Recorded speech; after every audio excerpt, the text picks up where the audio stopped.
Hoje a gente fala sobre finanças pessoais, a gente recebe o economista Daniel Santos. Tudo bem, professor? Bom dia. Bom dia, Ronaldo, e bom dia aos nossos telespectadores. Vamos falar hoje um pouco sobre as taxas para casa própria, para o financiamento da casa própria. Essas taxas caíram? Isso é importante, né? O cenário do Brasil de crédito, de oferta de recursos, ele mudou nos últimos anos, né? Em função da retração da capacidade das pessoas de endividar. Então, o que ocorre? Mesmo com uma liberação expressiva de recursos, as pessoas não buscavam crédito. O que está ocorrendo agora é que a tendência que nós temos no Brasil de juros é de redução. Então, a gente já percebeu esses dias uma mudança na Selic, também que baixou, né, 0,25 pontos.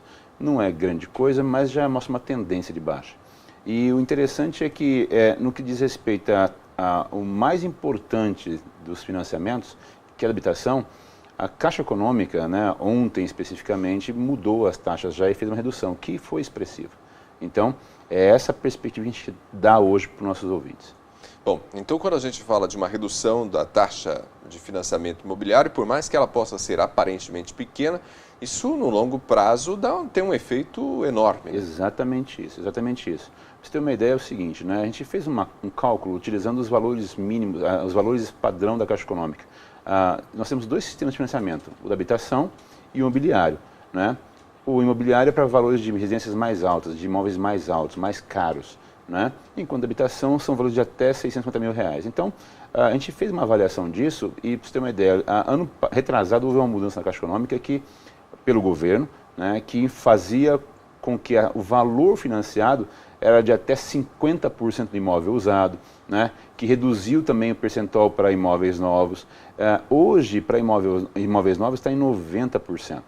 Então, se a gente pegar R$650 mil com 90%, né, e calcularmos isso em 30 anos, Ronaldo, a diferença ela é muito interessante, né? Pra você ter uma ideia, a taxa houve redução de 11,22 para 9,75. Então, né, há uma diferença de taxa de juros muito interessante que produz impacto na parcela. A gente simulou fazendo um valor desse imóvel no seu máximo possível e a parcela... 600 mil? R$650 mil. 650 mil. Isso, a 90%. Certo. E ela cai de 5.430 para 4.850. Então, é uma diferença interessantíssima, né? A gente fala assim de um valor projetado, né, de pagamento total, vai de 1.955 para 1.746. R$208 mil de diferença no total apenas pela redução dos juros. Então, esse dinheiro fica no bolso do mutuário, da pessoa que está financiando o seu imóvel. E a gente está falando de uma taxa de financiamento, então, reduzida e para quantos anos? 30 anos. Para 30 anos, que é o limite... 35 na realidade. Eu fiz 30 anos para poder facilitar a nossa conta aqui com o nosso ouvinte. Então, assim, essa taxa mais baixa ainda está, em relação aos demais países do mundo desenvolvido, ainda está alta, né? Porque 9,75 em relação à Europa, em relação aos Estados Unidos, é bastante ainda, né? Porque lá a gente fala de taxa que é pelo menos 30% mais baixa que essa nos piores casos, né? Porque a taxa é subsidiada. O imóvel está lá, não pode levar, né, tem garantia, né? E também tem uma situação que é interessante pensar. O processo do Brasil de liberação de recursos para imóveis é muito complexo, né? Eu consultei alguns agentes e eu descobri assim que de 10 casos que são propostos, né, o percentual de pessoas que conseguem aprovação, né, é de 30%. Por quê? Porque o procedimento é muito burocrático, muito demorado, as avaliações são complexas, né? Então, assim, na Europa, por exemplo, quando a pessoa quer comprar um imóvel, ela diz que quer comprar um imóvel. E ela pega o imóvel e em um mês já está dentro dele já.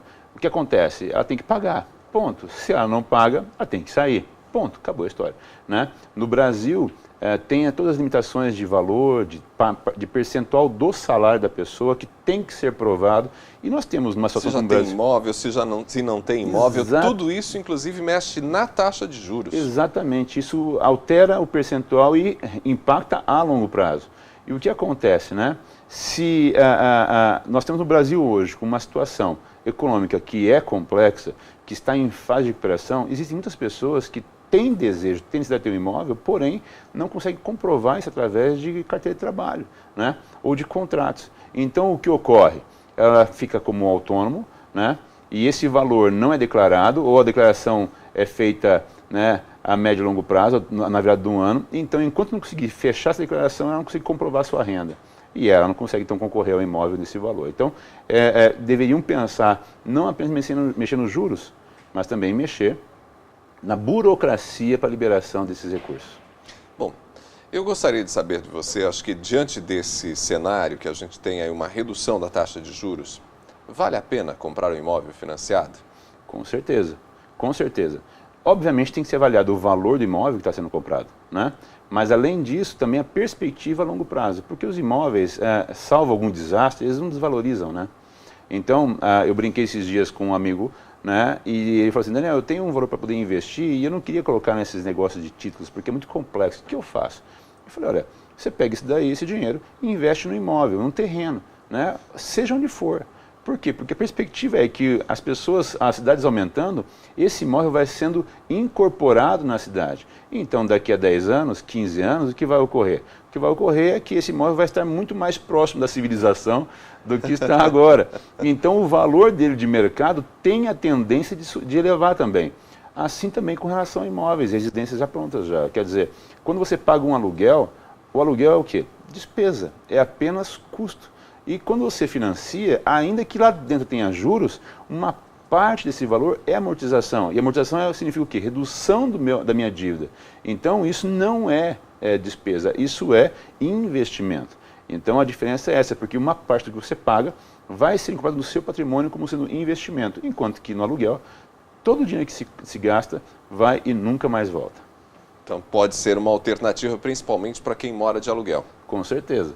Vale a pena avaliar no orçamento doméstico, sentar mamãe, papai e os filhinhos, né, que estão aí crescendo, trabalhando juntos, para ver quanto cada um poderia participar do processo de pagamento disso, porque vai se investir a longo prazo, né, na casa da família, na casa dos pais, que isso também já significa alguma coisa para os próprios filhos também a longo prazo. Significa, querendo ou não, um patrimônio da família. Patrimônio da família, exatamente isso. E vale o sacrifício, né? E vale. O valor que se paga de um financiamento desse tipo, o mesmo imóvel que se alugue, e o mesmo imóvel que se financie, né? A tendência é de que seja 70% maior que o aluguel. 70%, 80% maior que o aluguel. É uma diferença importante? Sim, mas vamos lembrar, no aluguel eu estou pagando menos, porém isso é só despesa, nunca mais volta. Enquanto que no imóvel eu tenho mais. Eu pago um pouco mais por mês, porém isso volta, isso permanece como sendo asset, patrimônio da família. Então, vale a pena fazer orçamento, vale a pena fazer análise e procurar um agente, procurar a Caixa Econômica ou outros bancos também que vão acompanhar esse processo, poder financiar, avaliar a possibilidade de financiar o seu próprio imóvel. Ok. Daniel, mais uma vez, obrigado. Até semana que vem, Ronaldo. E vamos falar semana que vem sobre a questão do impacto no Brasil do Donald Trump. Importante. Importante. A gente termina por aqui mais uma edição do nosso Ponto com News. Obrigado a você que acompanhou a nossa conversa com o senhor Daniel Santos e não apenas a nossa coluna de finanças pessoais, mas todo o jornal. Muito obrigado, um excelente dia para você. A gente se fala amanhã. Até lá. Ponto com News. Oferecimento Executivier Táxi Aéreo.